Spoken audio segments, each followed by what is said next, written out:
Harpo John at an extraordinary place here in the middle of Phoenix, and I can't remember the name, but I'll post it.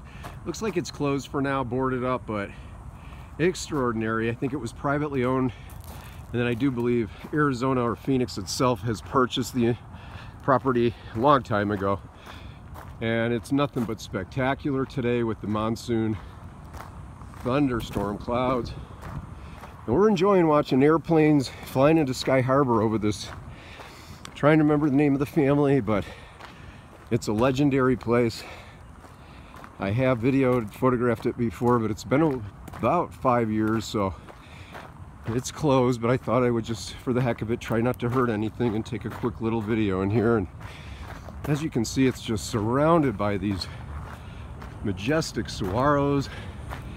And as the planes come in, it's something special.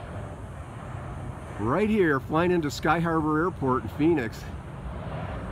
And it's something crazy special. Arizona in 2017.